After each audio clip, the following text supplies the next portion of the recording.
Hello learners, welcome back to the course on deformation processing of materials. In the previous class, we had seen the forming operations like bending and stretch forming. In that, we saw the relations between initial and final thickness in terms of the screw strains and in terms of half bending angle. After that, we saw something related to bend allowances, and after that we had seen the various bending operations, and also towards the end of the class we had seen some forging operations which were left out, like blanking and punching, etc. So in today's class, let us begin our discussion with high energy rate forming processes. So today we will see high energy rate forming. High energy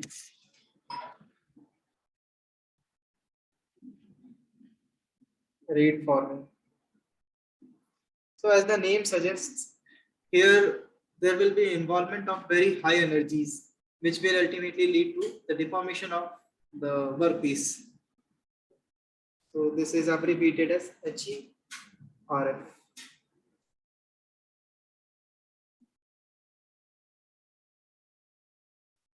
So in this, the first technique that we will see is explosive forming.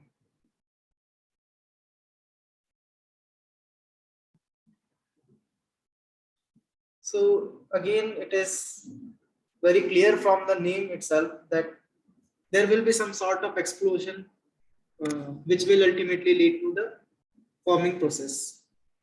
So explosive forming. So explosive forming is used to make shapes like very big domes, etc. So explosive forming is used to make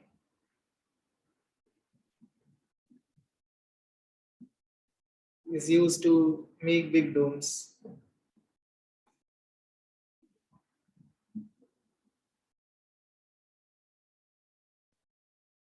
And also here there is no requirement of any press, punch, die, etc.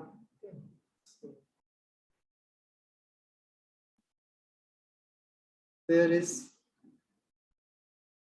no requirement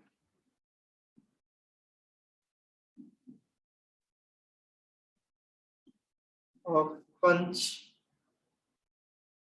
press,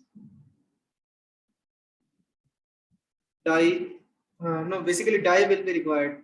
That only will provide the shapes. Okay, so punch and press are not required. Only die is required.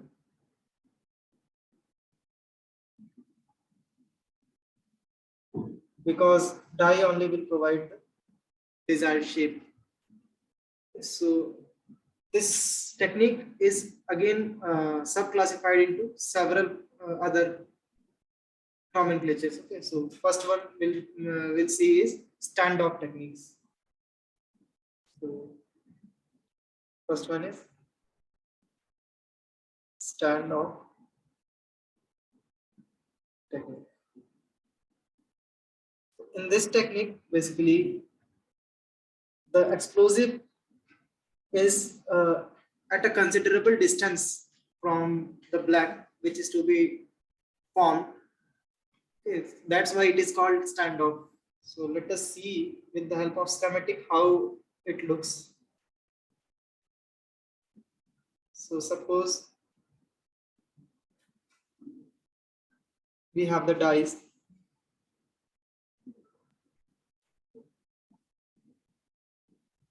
We have dies like this.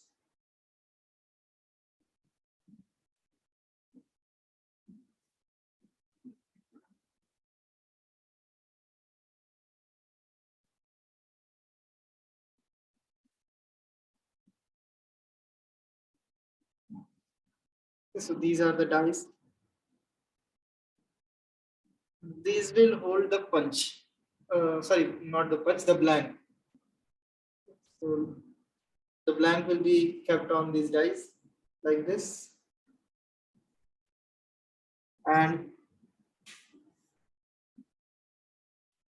with this, uh, there will be an attachment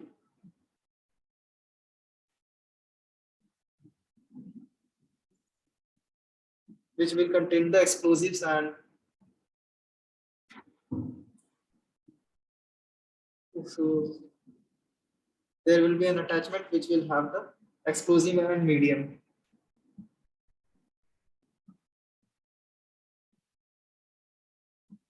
So this is structured like tank, and this will contain the explosive here. So let's say this is the explosive, and it will contain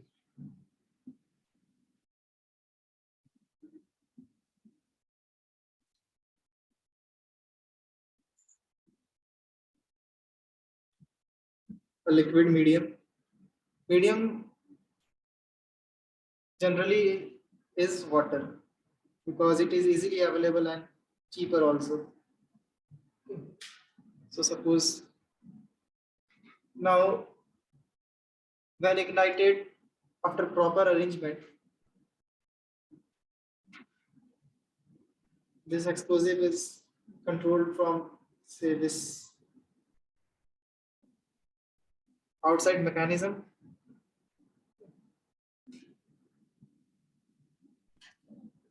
and after explosion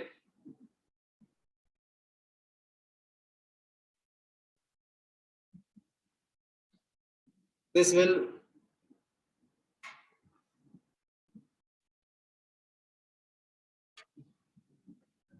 provide very high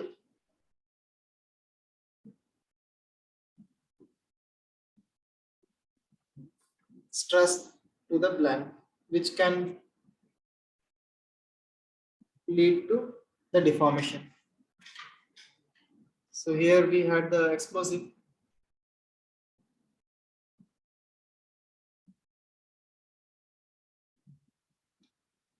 So this is the explosive. This is liquid. Generally, this is water.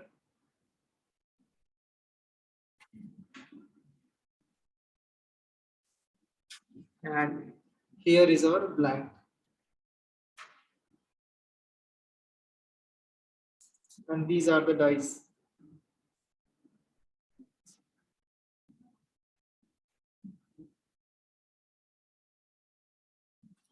Dies. So this is the arrangement for this standoff explosive forming technique. The key point is that here the explosives are away from the blank. So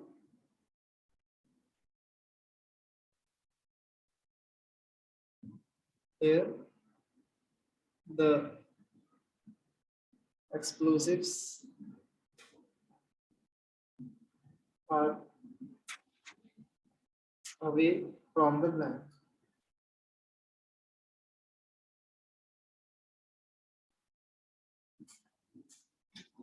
Okay. So this was standoff technique. Now the next one is contact technique. So let us see the contact technique now.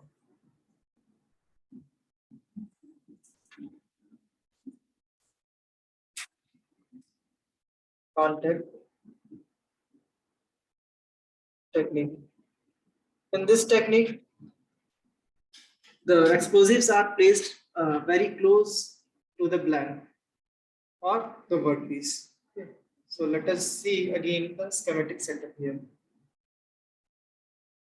So here there will be a container and the dies will be placed inside the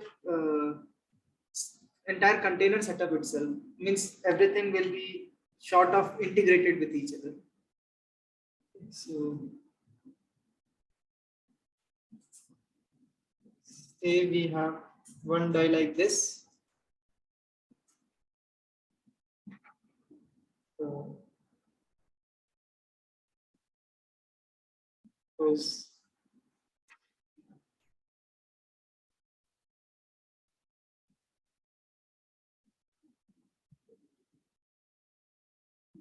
like this we have to form,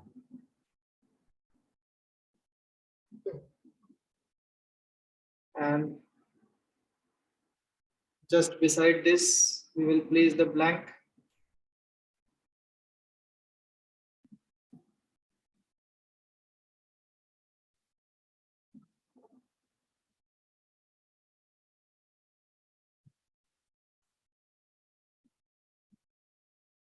and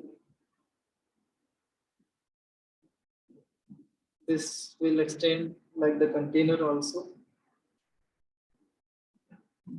So in the middle will be the explosive.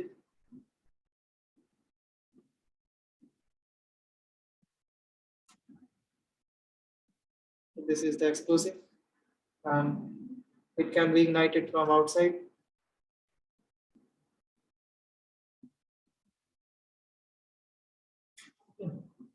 Again, this side we can put one more blank, or if it is in 3 dimensions, then this will be the other side of the blank.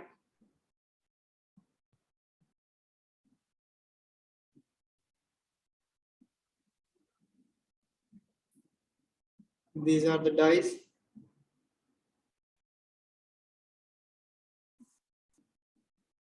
And this will not be closed.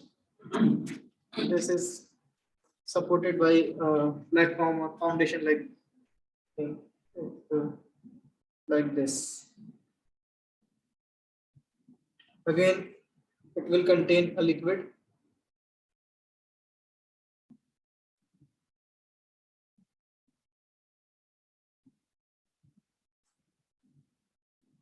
Here, the explosive and blanks are kept side by side. There is not much separation between them. So, this is the- so when the explosion occurs, the blank immediately gets deformed and takes the shape of the die. So again, this is explosive.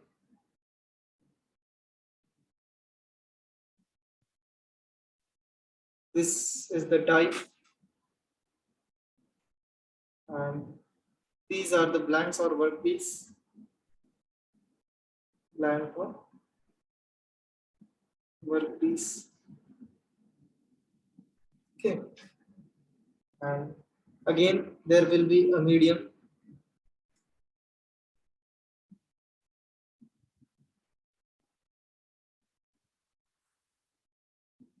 Generally, water is preferred because it is cheaper and easily available. So here the characteristic thing is that explosive is near to the blank.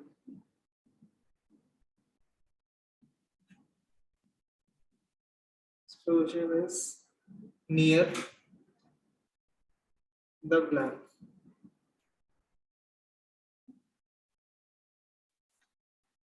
So this is the contact technique of explosive forming. Now there is one more which is known as bulkhead forming. Okay, so the bulkhead forming process is similar uh, like these only, but in that there will be use of vacuum also. So that will even further increase the rate of deformation. So now we have bulkhead forming.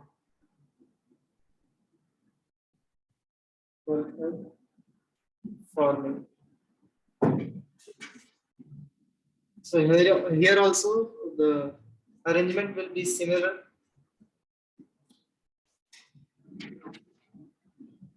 So say we have the dice like this.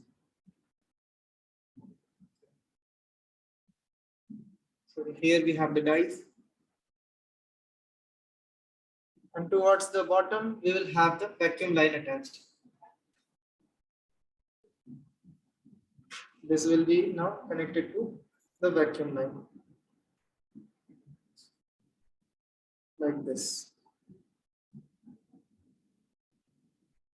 Again on these dies we will keep the blank, which will be further pressed by the explosive, and that mechanism will be placed over the blank. So here we will put the blank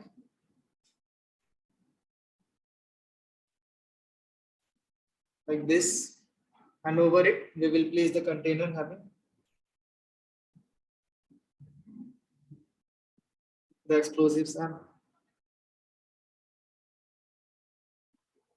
liquid. So like this.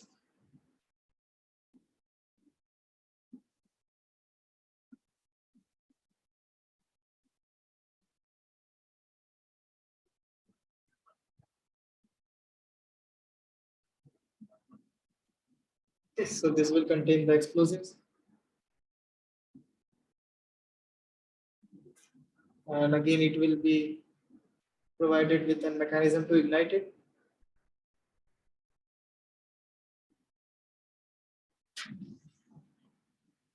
There will be liquid again.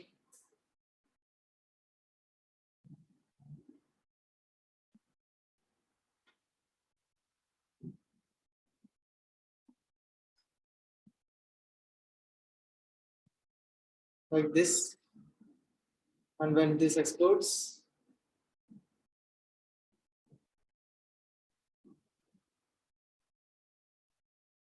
it will lead to the deformation of the blank.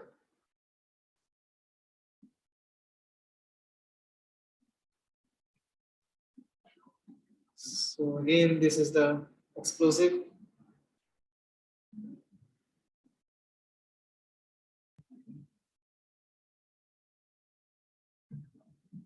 This is liquid, usually water. Then we have the blank, and these are the dyes, and this is the vacuum line.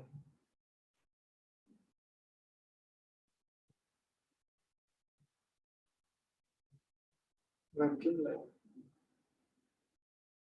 So this is the setup for bulkhead forming. So these are three types of explosive forming techniques which are used for metal forming operations. Now, the explosives which are used are of all the three types, that is solid, liquid, and gaseous. So let us see some details of the explosives which are used. So we have explosives.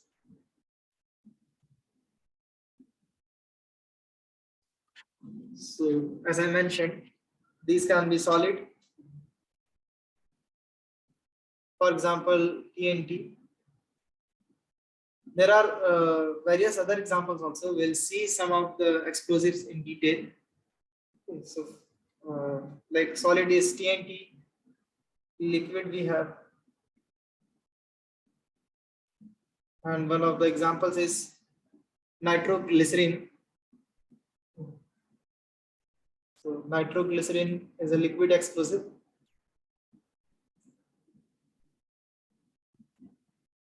used for explosive forming operation. We also have the gaseous ones.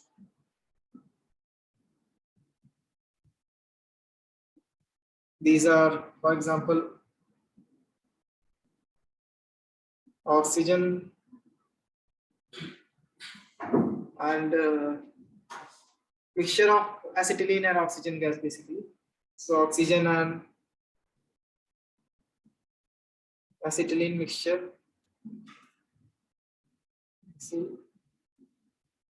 Acetylene mixture. Okay. So these are some examples of all the three classes. So let us now see some of the explosives with their properties. Let us see some of them in detail. Okay, so let us begin with the very famous RDX. So first one is RDX. This is very well known explosive. So its name is cyclotrimethylene trinitramine. Okay, very complex name. So this is cyclotrimethylene trinitramine. Trinitramine. And its chemical formula is C3H6N6O6. C3H6N6O6. Okay. And if we take the TNT as a reference, then the relative power of this RDX with respect to TNT is about 170%. This is very powerful than even TNT. So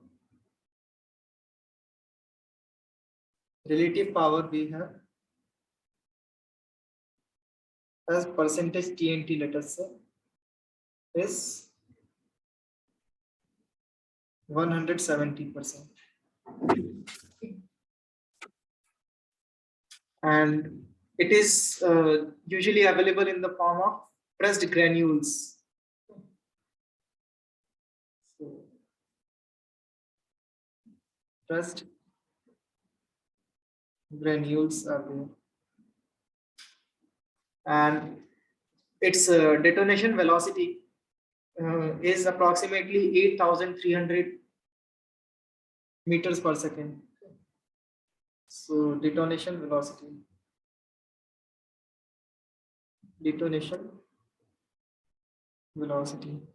And its exact value is around 8380 meters per second. This is a very powerful explosive basically, and the energy which is released is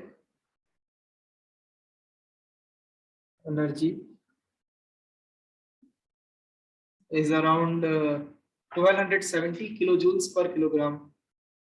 1270 kilojoules per kg. And the maximum pressure generated by its explosion is around 23 to 24 GPa. So maximum pressure is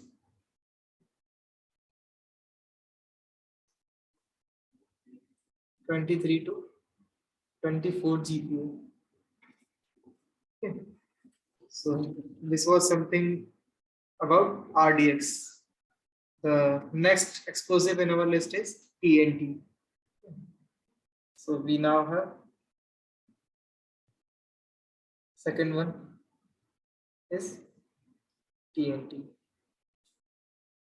Okay, so the chemical formula for TNT is C7H5N3O6.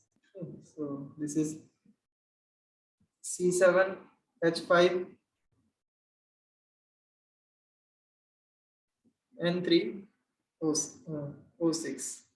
Okay. And its relative power is obviously 100% because we are taking this as reference.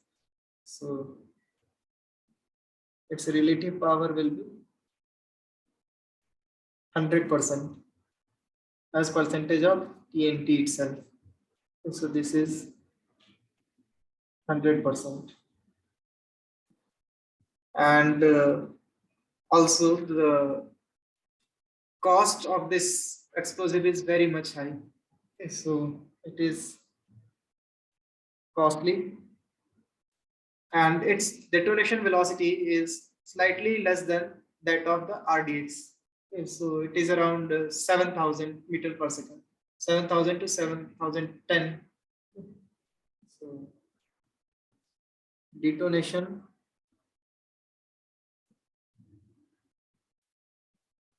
velocity is 7,010 meters per second. Okay. And the energy which is released by its explosion is energy will be around 780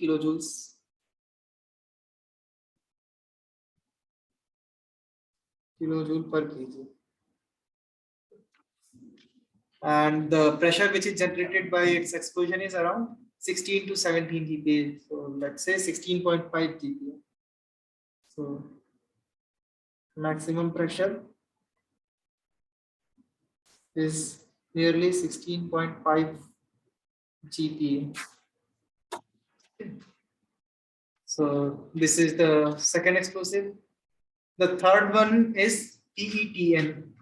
That is penta erythritol tetranitrate. Okay. So we have third one as PETN, and its chemical formula is C5H8N4O12. So C5H8N4O12, and its name is penta erythritol tetranitrate. So penta erythritol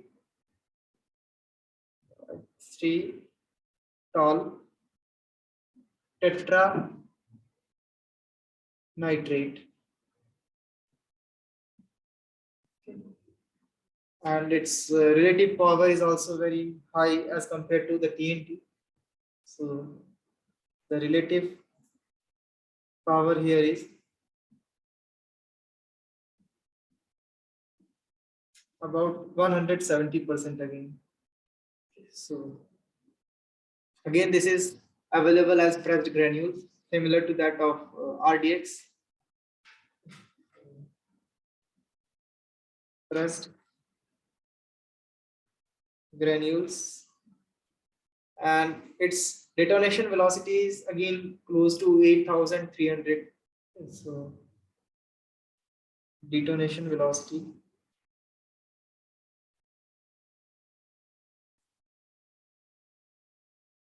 velocity is nearly 8,300 meters per second for this PETN, and energy released is again very high. Energy here is approximately 1,300 kilojoules per kg,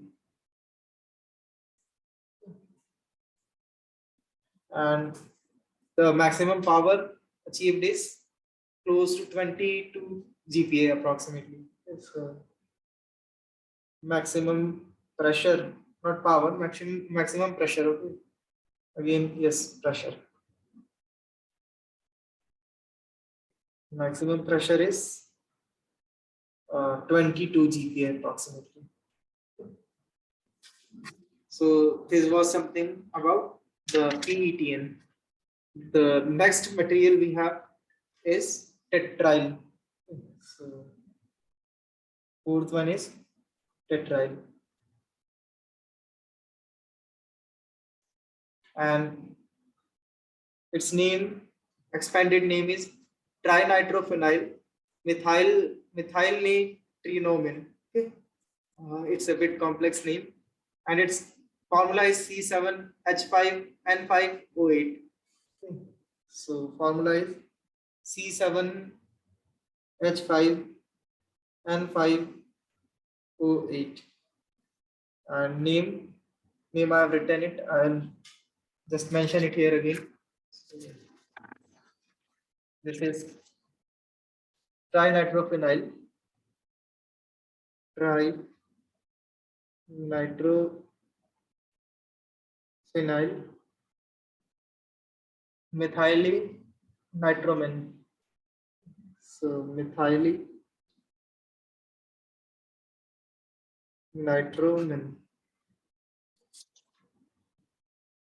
Okay.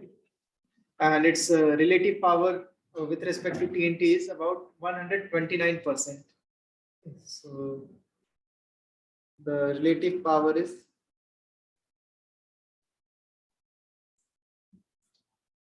with respect to TNT is about 129%. Okay. Again, this is in the form of pressed granules. So this is again pressed granules, and detonation velocity of this explosive is around 7,800 or 7,850. Okay, so detonation velocity, we can say 7,830, let us say. So 30 meters per second. And the energy which is released is around 1300 kilojoules per kg. Slightly less than 1300. So let's write it as 1290. Okay, so energy is 1290 kilojoules per kg, and the maximum pressure generated is around 20 GPa. So maximum pressure is 20 GPa. Okay, so this was the fourth explosive. Now on the list we have blasting gelatin. Okay, blasting gelatin. So blasting gelatin.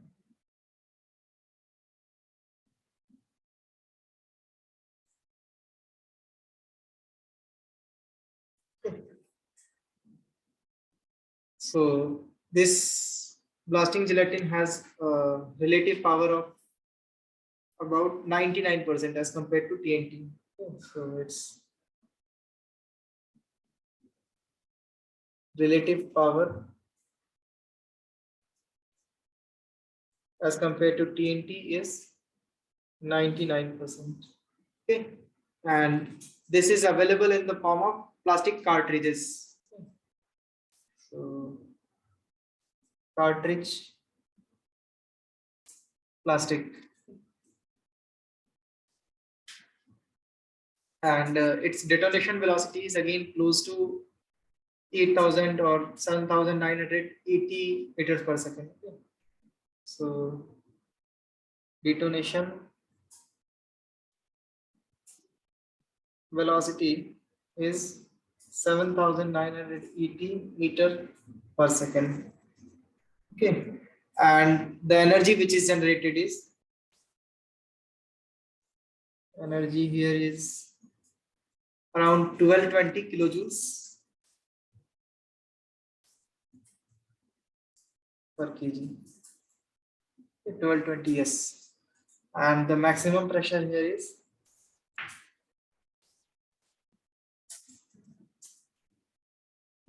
that we get is around 18 GPa. 18 GPa.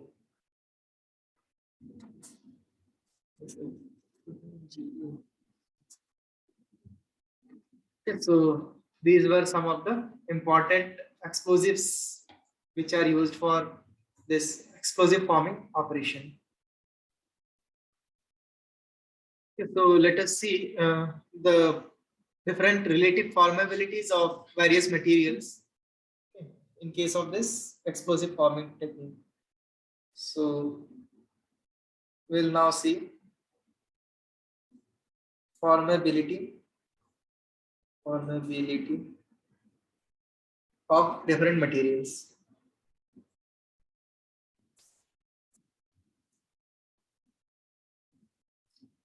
different materials.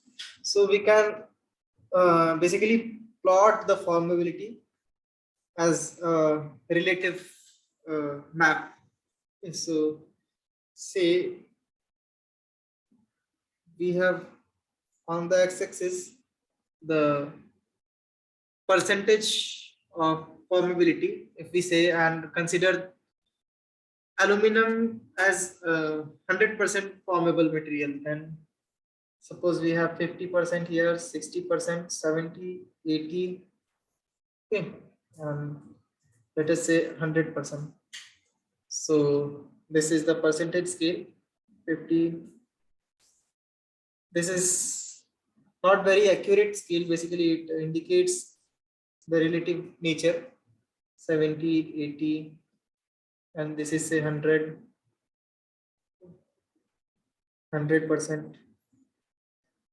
Okay, so this is percentage scale, and on the y-axis we will have different materials. Okay, so let us say firstly we have the inconel. So we have the inconel. Okay. This is the relative formability of an inconel with respect to formability of aluminum. Okay. Then say we have 5% weight percent chrome steel. Okay, so 5% chrome steel here. Okay, so its formability is say 60% as compared to that of the aluminum.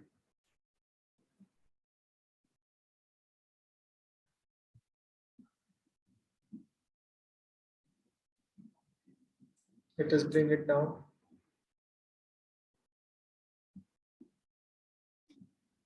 And the next material is say 1010 steel. Basically, this is the low carbon steel.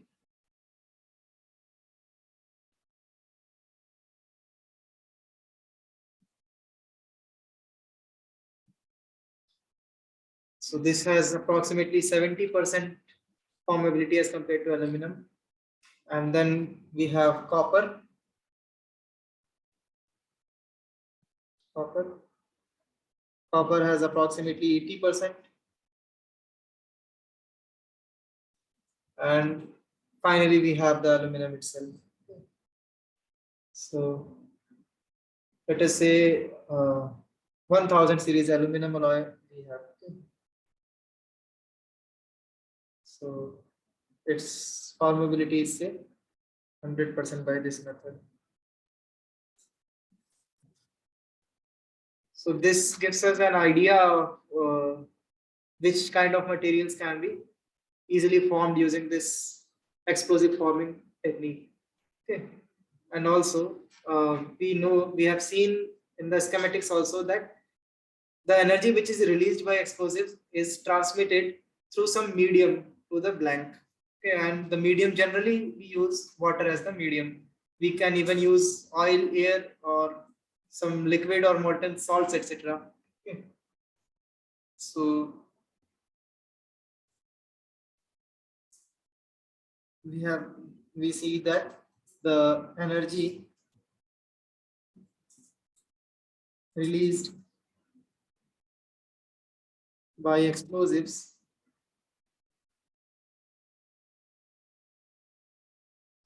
is transmitted through a medium.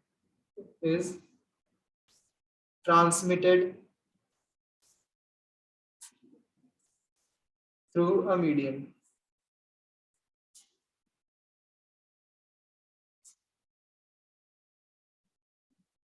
And the mediums which are generally used are, the very first one is water itself. Then we can use oil, air, or liquid salts.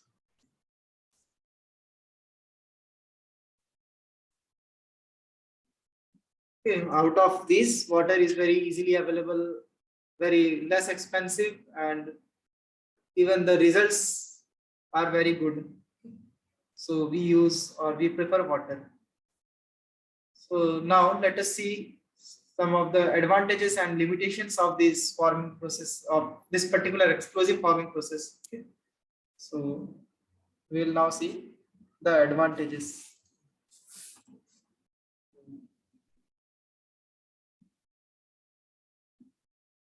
Advantages of explosive forming.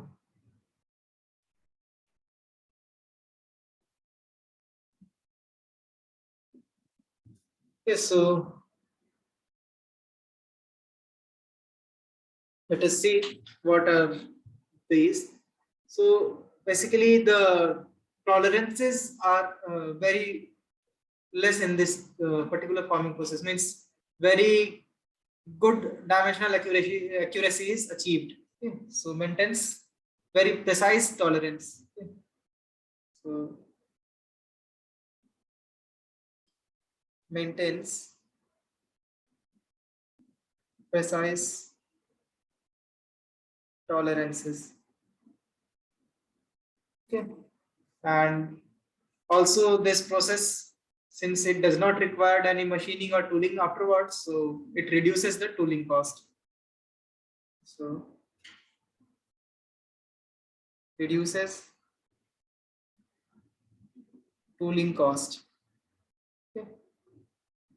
And this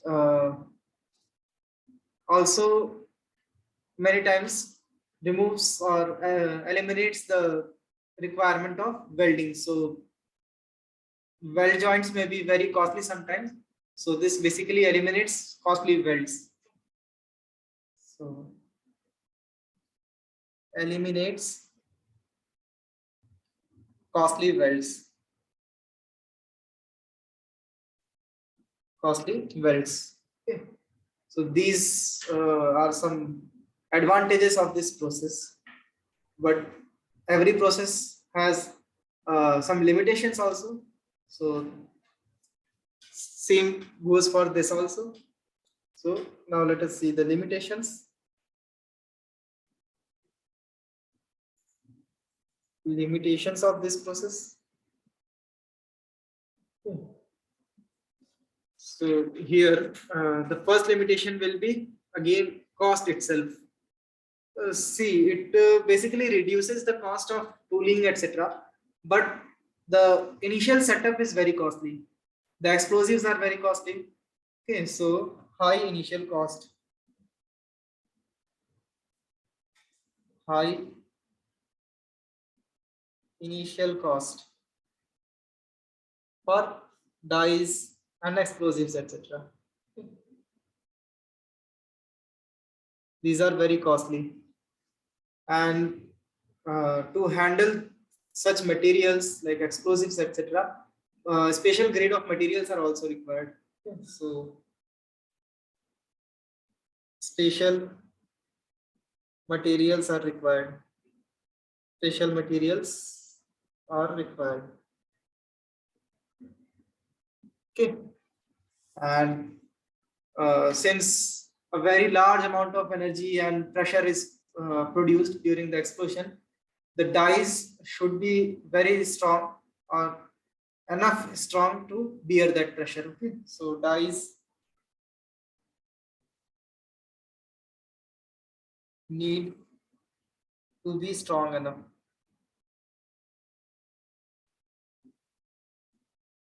Strong enough. Okay.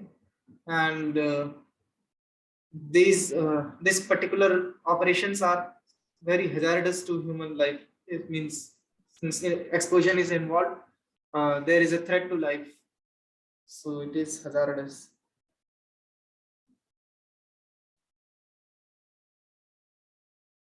And also since the explosion may not uniformly deform the material everywhere, so surface finish is not very proper. So surface finish is not proper.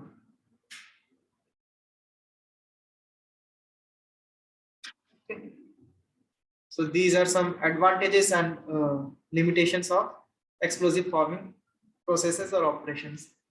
Okay, so now let us see some of the applications of this forming process where it is used. Okay, so the applications involve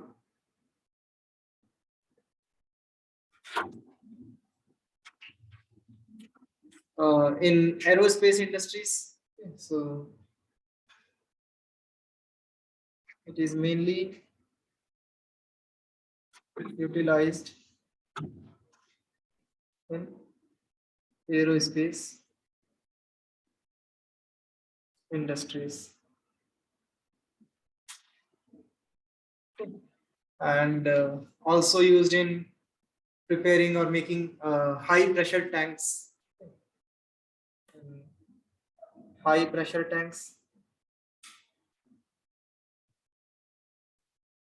high pressure tanks. Okay. Uh, Normal tanks even can be made, not necessarily high pressure.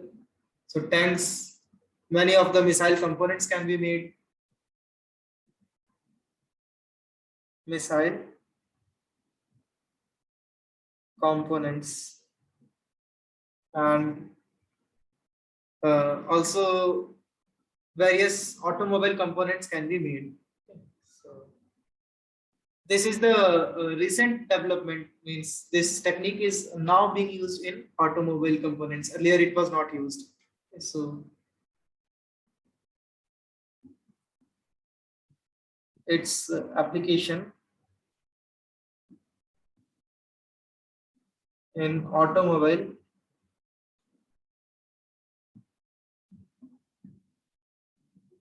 industries has started recently. Okay. So these were some applications of this explosive forming process. Okay. So now the next high energy rate forming process that we will see is electromagnetic forming. Okay. So with here we have now uh, concluded the explosive forming technique. Okay, now let us begin the electromagnetic forming. So our next technique in high energy rate forming is electromagnetic forming. So electromagnetic, and as the name suggests, here material will be formed with the help of electric and magnetic fields. So electromagnetic forming, abbreviated as EMF. This is not the electromotive force. This is electromagnetic forming basically. So, okay, so what happens here is we place the blank, and near the blank we place a capacitor bank, and when we discharge the capacitors, and the arrangement is made in a manner that a very high electric and magnetic field is created, which ultimately will lead to the deformation of that blank. Okay, so schematically we place, then say this is our blank. Okay, so in front of this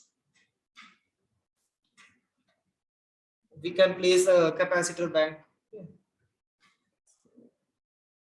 Say this is controllable capacitor bank.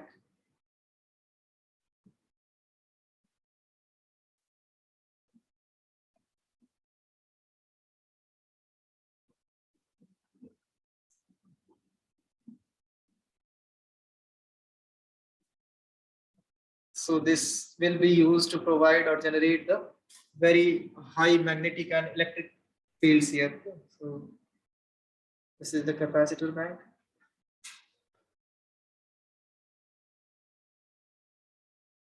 And here is our blank.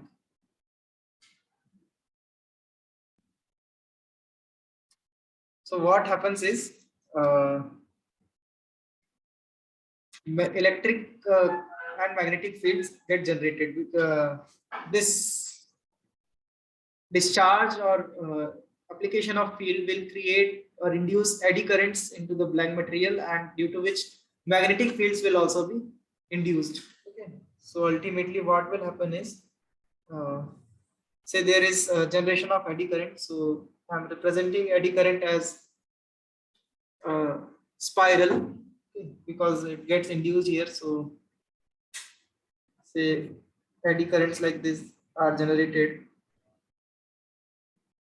Okay. So there will be magnetic fields also which will be associated with it.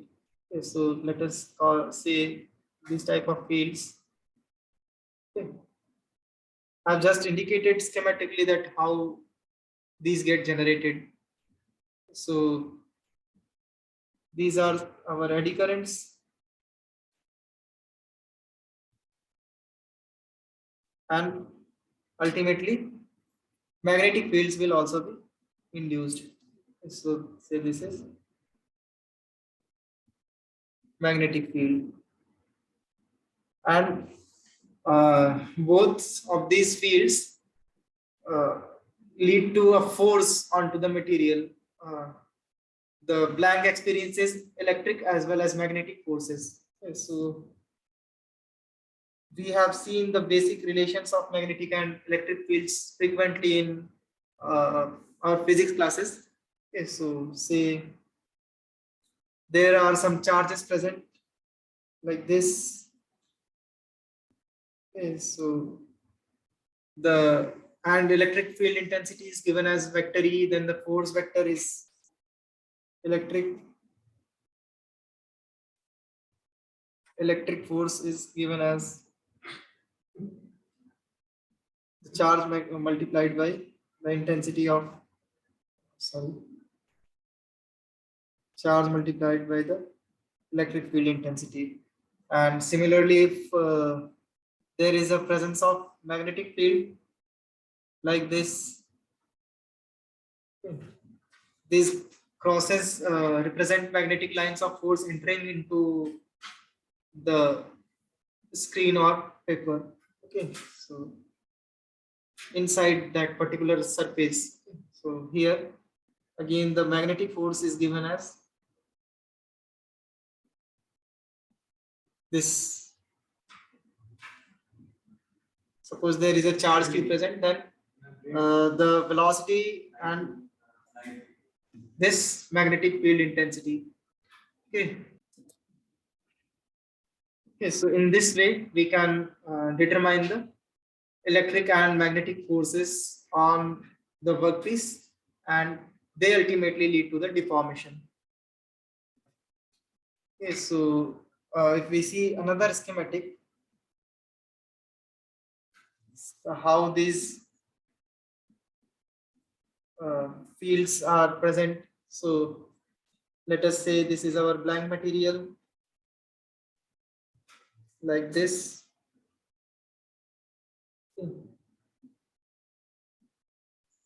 We have the blank like this. So inside the material, these eddies and fields get induced. So like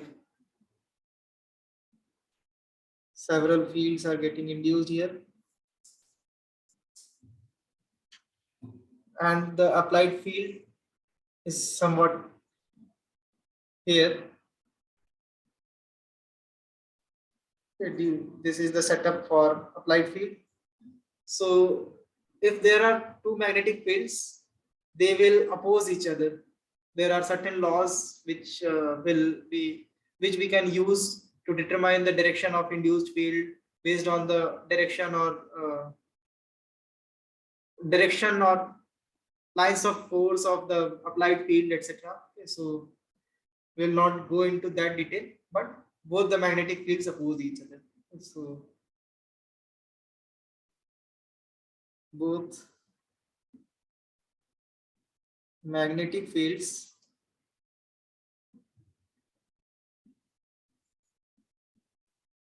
oppose each other. Okay. So some characteristics of this process we can comprehend or conclude. So let us see what are those. So we can say that the speed of deformation here will be around 50 to 300 meters per second. Okay, so speed of deformation is about 50 to 300 meter per second, and the strain rate here will be around 1000 per second. Okay, so this is a very high strain rate. So strain rate here is uh, around 1000 per second. Okay, and the process time uh, which is required here is around 10 to 100 microseconds itself. Okay, so very quick process it is. So process time is around 10 to 100 microseconds. Microsecond. And the capacity of energy storage of capacitors, or the capacitor bank we should say, is around 3 to 20 kilojoule for small components, and it's around 200 to 250 kilojoules for large components. So energy storage capacity of the capacitor bank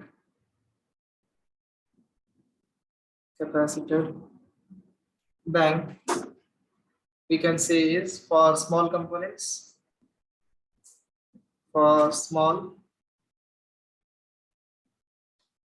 components it is around 3 to 20 kilojoules. Okay. And again this for large components becomes, for large, definitely for large components more energy will be required. So for large components it will be around 240 250 kilojoules. Okay.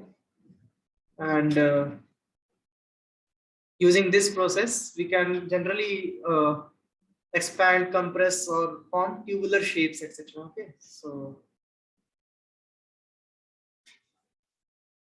expanding,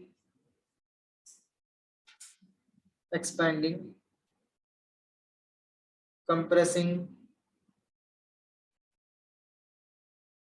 and forming of tubular shapes. So, sorry, or forming tubular shapes can be done. Okay. Shapes can be done, and this process can also be used for joining dissimilar metal components. So this process can be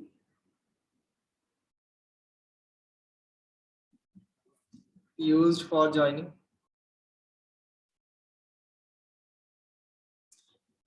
dissimilar metal components. Dissimilar metal components.